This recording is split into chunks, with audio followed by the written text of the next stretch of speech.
Sebagaimana firman Allah dalam hadis kursi, al-insanu sirri wa anna sirruhu. Manusia itu adalah rahasiaku dan akulah rahasianya. Inilah hakikat zat dan sifat antara empunya bayang dengan bayang, antara yang melihat dan yang dilihat. Apakah itibar kepahaman yang dapat diambil di dalam video ini? Mari kita ambil perbandingan antara aku dan diriku, maka ketemulah akan hakikat itu. Yang akan ketemu adalah bahwa Tuhan dan hamba itu esa. Dengan dalil la tataharraku zahratun illa biiznillah, tidak bergerak satu zarah pun tanpa seizin Allah. Nabi sallu alaihi salatu alaihi wa yanalul barakah kullu man shalla alaihi. Setiap sesuatu adalah kosong. Maksudnya ialah setiap benda termasuk kita adalah kosong pada hakikatnya. Semua benda dijadikan oleh Allah Subhanahu wa ta'ala. Dan maksud kosong ialah tiada. Maksudnya ialah kita ini pada hakikatnya tidak mempunyai wujud. Wujud maksudnya ada, yang ada pada setiap sesuatu itu pada hakikatnya atau sebenarnya ialah zat Allah Subhanahu wa ta'ala. Justru kita sebagai manusia yang kelihatan ada ini tiada lain daripada sifat, asma dan afalnya Allah Subhanahu wa ta'ala. Yang menanggung atau yang mengandung zat Allah itu ialah badan atau jasad kita. Inilah yang dirujuk oleh Allah Subhanahu wa ta'ala sebagai amanah atau rahasia Allah yang kita kandung. Maka menjadilah badan atau jasad kita itu sebagai sifat Allah. Untuk apa dan untuk siapa? Jawabannya ialah untuk Allah jua, yaitu untuk menunjukkan akan keagungannya, sifat jalal, keindahannya, sifat jamal, dan kesempurnaannya, sifat kamal. Proses tajalli zat gaib dalam sifat. Terciptanya manusia oleh kudrat, yakni maha berkuasa Allah, atas iradat, yakni maha berkehendak Allah. Terjadinya iradat karena ilmunya, yakni maha mengetahui. Allah maha tahu karena sifat hayatnya. Nyata Allah maha hidup karena Allah maha mendengar dan maha melihat, yaitu sifat sama dan basarnya. Untuk dinyatakan apa yang dilihat dikatakan dengan sifat kalamnya. Kata-kata Allah yang hak ialah kun, atas perintah zat. Kalam mengatakan hanya sama, yang mendengar. Basar belum lagi melihat. Oleh karena basar belum melihat, zat memerintahkan kalam menyatakan fayakun, yakni terjadi. Maka terjadilah manusia dan barulah basar melihat manusia itu. Untuk menyatakan kesempurnaan sifat kemuliaan itu, maka zat berfirman, kaunuhu ya Muhammad. Kaunuhu menyatakan sifat zat yang ma'ani itu. Menyatakan sifat ma'ani atau keadaannya itu dikatakan sifat maknawiyah.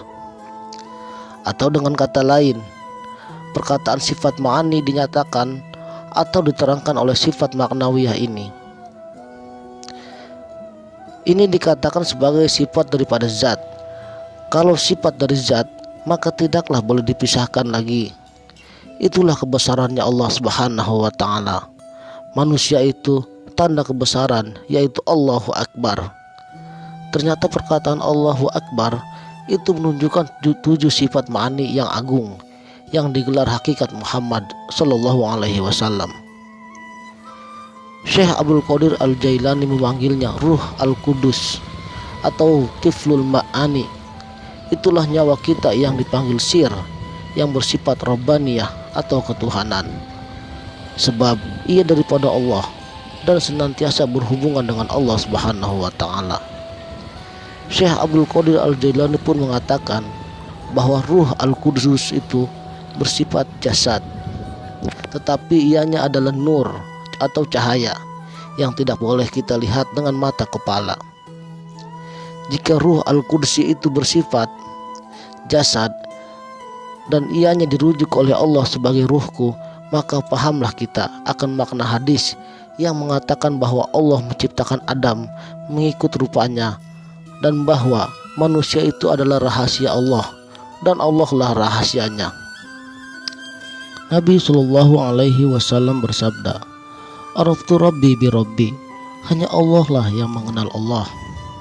Karena Allah itu belum pernah Anda ketahui, maka Anda bayangkanlah diri batin Anda yang sesifat jasad Anda itu. Lihatlah cermin, dialah yang menjadi imam Anda ketika Anda sholat. Maka jadilah sholat Anda seperti mana yang dikatakan oleh Arifin Billah. Yang disembah itulah yang menyembah, dan yang menyembah itulah yang disembah. Sebagaimana firman Allah dalam hadis kursi, "Al-insanu sirri wa ana sirruhu." Manusia itu adalah rahasiaku dan akulah rahasianya.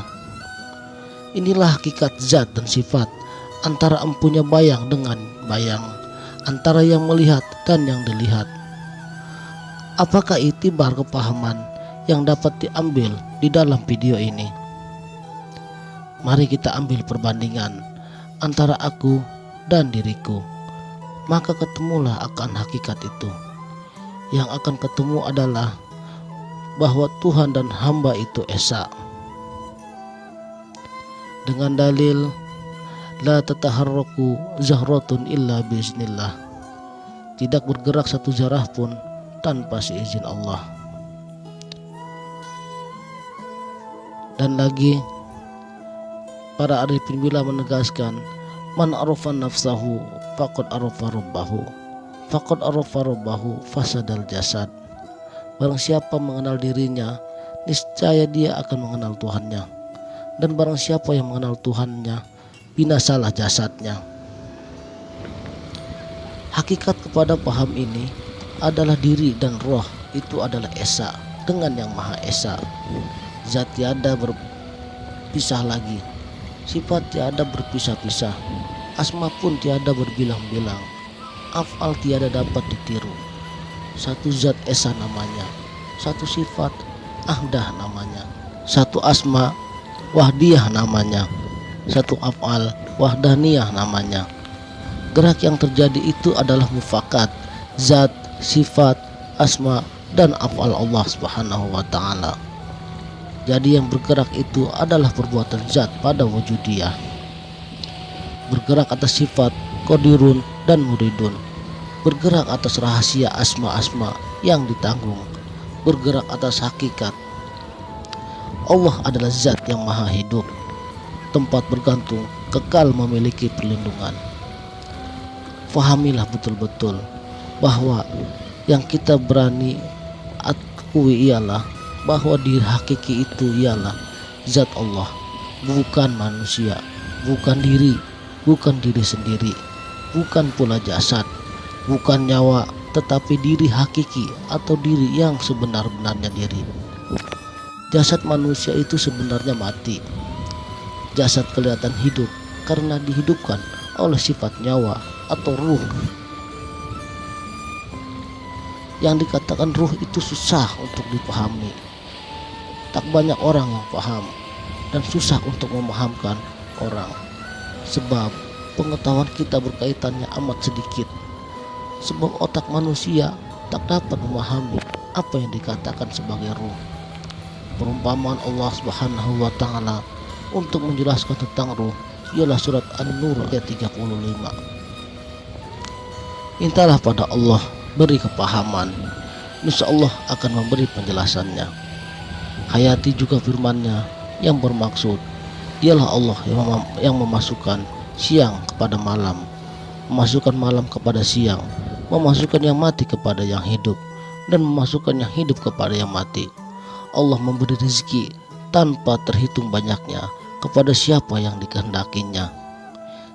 Siang masuk kepada malam, malam akan menjadi terang benderang.